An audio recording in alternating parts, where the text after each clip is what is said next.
Hello students. हमने अब तक ये देखा कि जितनी भी लिविंग थिंग्स पाई जाती हैं उनका सबका बेसिक स्ट्रक्चर सेल होता है। लेकिन कई सारी चीज़ें ऐसी भी पाई जाती हैं जिनका बेसिक स्ट्रक्चर सेल नहीं है। जो सेल नहीं है उनमें मेन क्या है? वायरस है, वायरॉइड्स हैं, विरुसॉइड हैं और प्रियॉन्स हैं।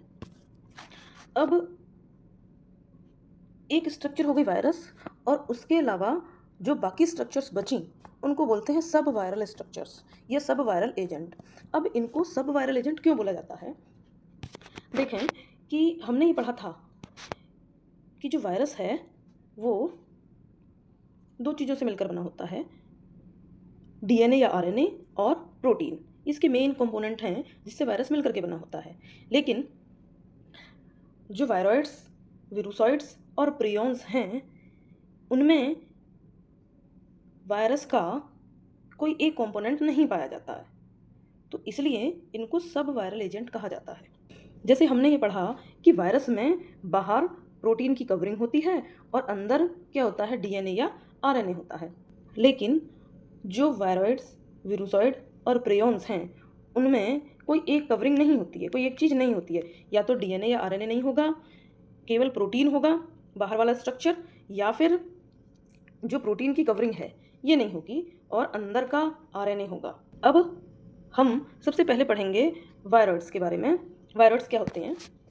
ये स्मॉलेस्ट सेल्फ रेप्लिकेटिंग पार्टिकल होते हैं। अपने आप को रेप्लिकेट करने की क्षमता इनमें पाई जाती है।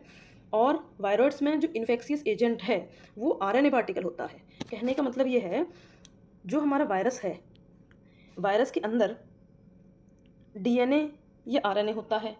कहने का मतलब ये है कि जो हमारा वायरस होता है उसमें बाहर प्रोटीन की कवरिंग है और अंदर डीएनए या आरएनए होता है। अब इसमें से बाहर जो ये प्रोटीन की कवरिंग है ये हट जाती है, बस आरएनए रह जाता है। जब केवल आरएनए रह जाता है और ये एक इन्फेक्शियस पार्टिकल के रूप में होता है तो इसको हम वायरॉइड्स बोलते हैं। आरएनए जो है टाइटली फोल्डेड होता है। ये दो फॉर्म में हो सकता है, सर्कुलर भी हो सकता है और लीनियर भी हो सकता है। कंडेंस्ड होता है एकदम, और इसका जो मॉलिक्यूलर वेट है वो बहुत लो होता है। ये ऑब्लिगेट पैरासाइट होते हैं। ऑब्लिगेट पैरासाइट का मतलब क्या है कि इनको होस्ट की ज़रूरत होती है, बिना होस्ट के ये कुछ नहीं कर सकते। अब वायरॉइड्स कुछ डिजीज़ कॉज करते हैं, जिनमें मेन डिजीज़ है और दूसरी डिजीज़ है क्राइसेंथेमम स्टंट, और एक और डिजीज़ है सिट्रस एक्सोकॉर्टिस। ये तीन डिजीज़ हैं जो हमको याद रखनी है, जो वायरॉइड से फैलती हैं। अब ये वायरॉइड की इमेज लगाई है मैंने, यहाँ देखेंगे ये रॉड टाइप वायरॉइड स्ट्रक्चर है या लीनियर स्ट्रक्चर है, और दूसरा जो स्ट्रक्चर है ये ब्रांच्ड वायरॉइड स्ट्रक्चर है। इसमें कई सारी ब्रांच भी देखने को मिल सकती हैं। ये सर्कुलर भी हो सकता है और मतलब ये लीनियर है ऊपर वाला, और ये सर्कुलर भी हो सकता है, उसके साथ साथ ये ब्रांच्ड भी हो सकता है। यहाँ देखिए ये वायरॉइड की इमेज है, ये लीनियर वायरॉइड स्ट्रक्चर है और दूसरा ब्रांच्ड टाइप वायरॉइड स्ट्रक्चर है। जो ब्रांच टाइप वायरॉइड स्ट्रक्चर है ये सर्कल स्ट्रक्चर भी हो सकता है। इसमें वायरॉइड टाइटली फोल्ड हो सकता है और सर्कुलर हो सकता है। अब एक दूसरा स्ट्रक्चर जो है ये विरुसाइड होता है। These are RNA viruses but inside the capsid of other larger virus. ये आरएनए वायरस होते हैं लेकिन किसी दूसरे बड़े वायरस के कैप्सिड के अंदर प्रेजेंट होते हैं। विरुसाइड आरएनए वायरस होते हैं लेकिन अगर कोई दूसरा वायरस है तो उसके कैप्सिड के अंदर प्रेजेंट होते हैं। ये होस्ट के अंदर ही रेप्लिकेट करते हैं और किसी तरह का कोई इन्फेक्शन नहीं फैलाते हैं।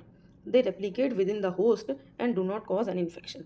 तो विरुसाइड बहुत ज़्यादा खतरनाक हमारे लिए नहीं है, लेकिन किसी तरह का इन्फेक्शन ये कॉज नहीं करते हैं, और इनको ज़रूरत होती है एक होस्ट की जिससे अपने आप को रेप्लिकेट कर सकें।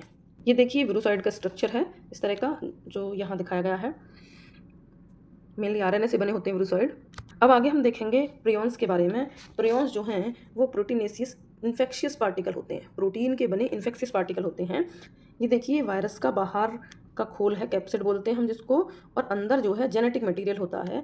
अगर हम इस जेनेटिक मटेरियल को हटा दें तो बाहर क्या बनेगा? कैप्सिड बचेगा बाहर, और ये किसका बना होता है? प्रोटीन का बना होता है। तो ये ही क्या कहलाता है? प्रियॉन्स कहलाता है। प्रियॉन्स जो है कई सारी डिजीज़ कॉज करता है।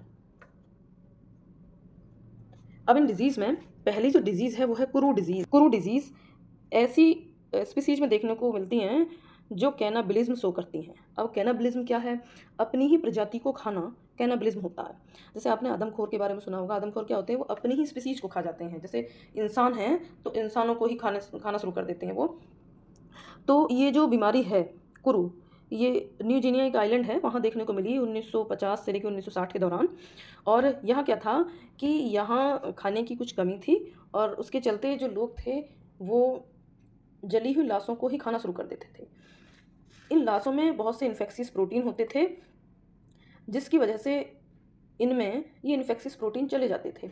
अब ये जो इन्फेक्शियस प्रोटीन है ये माइंड को अफेक्ट करती है। इसकी वजह से कोऑर्डिनेशन पुअर हो जाता है। जो हमारा न्यूरॉन्स होते हैं वो अफेक्ट होने शुरू हो जाते हैं। तो ये क्रू डिजीज़ है। और दूसरी डिजीज़ है बोवाइन स्पॉन्जिफोरम। अब दूसरी डिजीज़ है बोवाइन स्पॉन्जिफोरम इंसेफेलोपैथी। ये ज़्यादातर गायों में देखने को मिलती है। इसको मैड काउ डिजीज़ ही बोला जाता है, बोवाइन स्पॉन्जिफोरम इंसेफेलोपैथी। इसमें क्या होता है कि ये भी माइंड से ही रिलेटेड एक डिजीज़ है, जिससे न्यूरॉन्स अफेक्ट होते हैं और जो गाय का बैलेंस है वो बिल्कुल बिगड़ जाता है। खड़े होने में उसको दिक्कत होती है। गाय में दूध कम होने लगता है और पागलों की तरह वो बिहेव करने लगती है, जिससे 2 से 3 हफ्ते में गाय की डेथ हो जाती है। अब आगे जो डिजीज़ और सेम ये भी न्यूरॉन्स को जो है अफेक्ट करती है। जो भेड़ें हैं वो अपना सर पटक पटक करके बहुत सारे घाव अपने सर में बना लेती हैं, अपने शरीर पे बना लेती हैं, जिससे जो है एक टाइम के बाद उनकी भी डेथ हो जाती है। इसमें बहुत ही ज़्यादा रेयर डिजीज़ है ये जो मैं आपको बता रही हूँ। आगे है क्रूट्सफेल्ड जैकब डिजीज़। ये डिजीज़ जो है ये ह्यूमंस में देखने को मिलती है।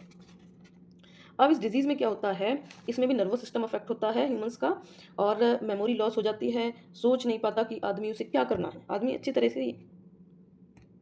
आदमी ये नहीं सोच पाता कि उसे क्या करना है। रात में नींद आना कम हो जाती है, मूड स्विंग्स होते हैं, बोलने में डिफ़िकल्टी महसूस होती है, पागलों की तरह बिहेव करता है आदमी।